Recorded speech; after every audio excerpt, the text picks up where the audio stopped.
Back to news. Drugs వ్యవహారంలో పెద్దవాళ్లను వదిలేసేందుకు చిన్నవాళ్లను బలి చేస్తున్నారని ప్రతిపక్షాలు విమర్శించాయి.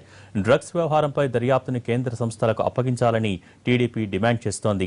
హైదరాబాద్లో ఇంత భారీగా డ్రగ్స్ దందా నడుస్తుంటే ఇన్నాళ్లు పోలీసులు ఏం చేశారని ప్రశ్నిస్తోంది కాంగ్రెస్.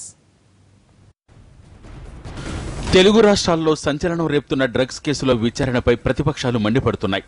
డ్రగ్స్ దందాలో పెద్ద తలకాయల ప్రమేయం ఉందని ఆరోపణలు వస్తున్నా అధికారులు వారికి ఎందుకు నోటీసులు ఇవ్వడం లేదని ప్రశ్నించారు కాంగ్రెస్ నేత దానం నాగేందర్.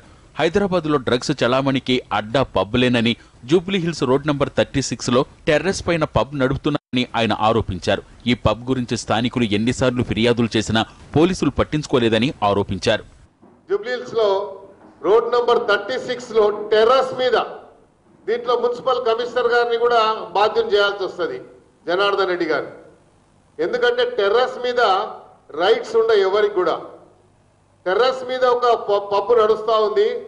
అది ఓపెన్గా రాత్రి 2-3 వరకు ఆ జూబ్లీహిల్స్లో ఉన్నటువంటి కాలనీ వాసులు కంప్లైంట్ చేసి చేసి చేసి విసిగిపోయారు. డ్రగ్స్ కేసు విచారణ జరుగుతున్న తీరుపై అసంతృప్తి వ్యక్తం చేశారు Telangana TDP working president Revanth Reddy. LSD drug విదేశాల నుంచి తీసుకొచ్చారని, ఈ కేసులో పూర్తిస్థాయి దర్యాప్తు జరగాలంటే డిఆర్ఐకి దర్యాప్తు బాధ్యతలు అప్పగించాలని డిమాండ్ చేశారు ఆయన. డ్రగ్స్ అమ్ముతురు నువ్వు పట్టుకుంటున్నావు, కానీ ఇలా నువ్వు ఎవరిని పట్టుకొచ్చినావు అని నేను అడుగుతున్నా.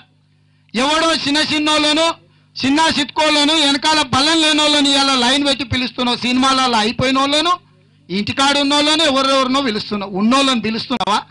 ఉన్నోళ్ళు ఎవడెవడున్నాడో వాడు వచ్చి చెప్తుండు కదా, పెద్ద తారలు కేటీఆర్ ఎంబడి తిరిగేటోళ్ళే కేసులు ఉన్నారని చెప్తున్నారు కదా, వాళ్ళకి ఎవరికైనా నువ్వు నోటీస్ ఇచ్చినవా అని నేను అడుగుతున్నా. టీఆర్ఎస్ అధికారంలోకి వచ్చిన 3 ఏళ్లలో కేసుల హడావుడి తప్ప దోషులకు శిక్ష పడలేదని ప్రతిపక్షాలు గుర్తు చేస్తున్నాయి. నయీం కేసు, మియాపూర్ భూదందా కేసుల్లో పెద్ద తలకాయలు తప్పించుకున్నాయని, డ్రగ్స్ కేసులోనూ అదే జరుగుతోందని ఆరోపిస్తున్నారు.